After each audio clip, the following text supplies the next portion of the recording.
ಶಿಕ್ಷಣ ಇಲಾಖೆ ಅನುಮತಿ ಪಡೆಯದೆ ತರಗತಿಗಳು ಆರಂಭ. ಪೋಷಕರ ಕಿಡಿ ಪ್ರತಿಭಟನೆ ಎಚ್ಚರಿಕೆ. ನಂಜನಗೂಡಿನ ಶ್ರೀ ಗೋಕುಲಂ ಇಂಟರ್ನ್ಯಾಷನಲ್ ಖಾಸಗಿ ಶಾಲೆಯು 2023-24 ಮತ್ತು 2024-25ನೇ ಸಾಲಿನ ಶಾಲಾ ತರಗತಿಗಳ ಪ್ರಾರಂಭಕ್ಕೆ ಶಿಕ್ಷಣ ಇಲಾಖೆ ವತಿಯಿಂದ ಯಾವುದೇ ಅನುಮತಿಯನ್ನ ಪಡೆಯದೆ ಮಕ್ಕಳನ್ನ ದಾಖಲಾತಿ ಮಾಡಿಕೊಂಡು ದುಬಾರಿ ಶುಲ್ಕ ವಸೂಲಿ ಮಾಡಿ ವಿದ್ಯಾರ್ಥಿಗಳಿಗೆ ವಂಚನೆ ಮಾಡ್ತಾ ಇರುವುದಾಗಿ ಪೋಷಕರು ಆರೋಪವನ್ನ ಮಾಡಿದ್ದಾರೆ. ನಂಜನಗೂಡು ಊಟಿ ರಾಷ್ಟ್ರೀಯ ಹೆದ್ದಾರಿಯ ಯಲಚಗೇರಿ ಗೇಟ್ ಬಳಿಯ ಹುಣಸನಾಳು ಗ್ರಾಮದ ಸಮೀಪವಿರುವಂತಹ ಖಾಸಗಿ ಶಾಲೆಯ ಮಾಲೀಕ ಹೊರರಾಜ್ಯ ಕೇರಳ ಮೂಲದ ಶ್ರೀ ಗೋಪಾಲನ್ ಎಂಬುವರು ಮಾಲೀಕತ್ವದಲ್ಲಿ ನಡೆಯುತ್ತಾ ಇದ್ದು, ಖಾಸಗಿ ಶಾಲೆಯಲ್ಲಿ ಸತತ 2 ವರ್ಷಗಳಿಂದ ಶಿಕ್ಷಣ ಇಲಾಖೆಯಿಂದ ಯಾವುದೇ ಅನುಮತಿಯನ್ನ ಪಡೆಯದೆ ಶಾಲೆಗೆ ವಿದ್ಯಾರ್ಥಿಗಳನ್ನು ದಾಖಲು ಮಾಡಿಕೊಂಡು ದುಬಾರಿ ವೆಚ್ಚದ ಶುಲ್ಕವನ್ನ ವಸೂಲಾತಿ ಮಾಡಲಾಗಿದೆ. ಅನಧಿಕೃತ ಶಾಲೆ ಅಂತ ತಿಳಿದು ಬಂದ ಬಳಿಕ ನಮ್ಮ ಮಕ್ಕಳಿಗೆ ವಂಚನೆ ಮಾಡ್ತಾ ಇದ್ದಾರೆ ಅಂತ ಆರೋಪಿಸಿ ಪೋಷಕರು ಮಾಲೀಕನ ಗೋಪಾಲನ ಮತ್ತು ಸಿಬ್ಬಂದಿಗಳು ಹಾಗೂ ಸರ್ಕಾರಿ ಶಿಕ್ಷಣ ಇಲಾಖೆಯ ಬೇಜವಾಬ್ದಾರಿ ಅಧಿಕಾರಿಗಳ ವಿರುದ್ಧ ಕ್ರಿಮಿನಲ್ ಪ್ರಕರಣ ದಾಖಲು ಮಾಡಬೇಕು ಅಂತ ಮಾಧ್ಯಮಗೋಷ್ಠಿಯಲ್ಲಿ ನಡೆಸಿ ಎಚ್ಚರಿಕೆಯನ್ನು ನೀಡಿದ್ದಾರೆ. ಈ ಬಗ್ಗೆ ಉಪನಿರ್ದೇಶಕರಿಗೆ ದೂರು ನೀಡಿ ತಿಂಗಳುಗಳು ಉಳಿದರೂ ಕೂಡ ಯಾವುದೇ ಕ್ರಮ ಕೈಗೊಂಡಿಲ್ಲವೆಂತ ಆರೋಪವನ್ನ ಮಾಡಿದ್ದಾರೆ. ಆಡಳಿತ ಮಂಡಳಿಗೆ 3 ದಿನಗಳ ಕಾಲಾವಕಾಶ ನೀಡಲಾಗುವುದು. ಅಷ್ಟರಲ್ಲಿ ಕ್ಷೇತ್ರ ಶಿಕ್ಷಣಾಧಿಕಾರಿಯನ್ನ ಅಮಾನತುಗೊಳಿಸಿ ಶಾಲೆಯಲ್ಲಿ ನಡೆದಿರುವಂತಹ ಅಕ್ರಮ ವಂಚನೆಯನ್ನ ಸರಿಪಡಿಸದೆ ಹೋದಲ್ಲಿ ಡಿಸೆಂಬರ್ 16ರಂದು ಶಾಲೆಯ ಮುಂಭಾಗ ಪೋಷಕರಿಂದ ಬೃಹತ್ ಪ್ರತಿಭಟನೆ ನಡೆಸಲಾಗುವುದಂತ ಎಚ್ಚರಿಕೆಯನ್ನ ನೀಡಿದ್ದಾರೆ. ಅದಕ್ಕೆ ಒಂದು ಬಜೆಟ್ ಮಾಡಿಸುವಂತ ಕನಿಷ್ಠ ಸೌಜನ್ಯ ಇಮಿಡಿಯೇಟ್ ಆಗಿ ತಗೊಂಡಿಲ್ಲ ಆಡಳಿತ ಮಂಡಳಿ. ಓಸದರು ಬಂದಾಗ ವೈದ್ಯರ ಅಂತ ಹೇಳಿದಾಗ ಕಾಟಾಚಾರಕ್ಕೆ ಹೋಗಿ ಕರುಣಾಲಯ ಆಸ್ಪತ್ರೆಯಲ್ಲಿ ಬಜೆಟ್ ಮಾಡ್ತಿದ್ದಾರೆ.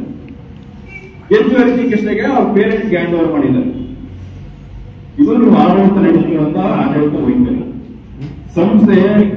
ಈ ಒಂದು ಸಂಸ್ಥೆ ಬಗ್ಗೆ ಡಿಒ ಅವರು ಯಾಕೆ ಮೌನ ವಹಿಸಿದ್ದಾರೆ ಅನ್ನೋದು ನಮ್ಗೆ ಗೊತ್ತಾಗ್ತಾ ಇಲ್ಲ. ಅವರ ಒಂದು ಆಡಳಿತ ವೈಖರಿ ಯಾವ ತರ ಇದೆ ಅಂತಂದ್ರೆ, ಒಂದು ಸ್ಟೂಡೆಂಟ್ ಒಂದು ಸ್ಟಡಿ ಸರ್ಟಿಫಿಕೇಟ್ ಅಲ್ಲಿಂದ ಕೊಡಿಸುವಂತ ಒಂದು ಇದಕ್ಕೂ ಅವರು ಜವಾಬ್ದಾರಿಯಿಂದ ನಡ್ಕೊತಾ ಇಲ್ಲ.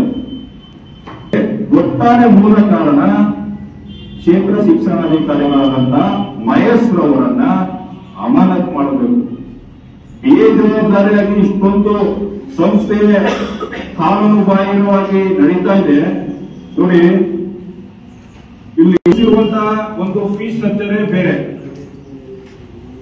ಇವರು ಪೋಷಕರಿಗೆ ಕೊಡ್ತಾ ಇರುವಂತಹ ಫೀಸ್ ಸ್ಟ್ರಕ್ಚರೇ ಬೇರೆ.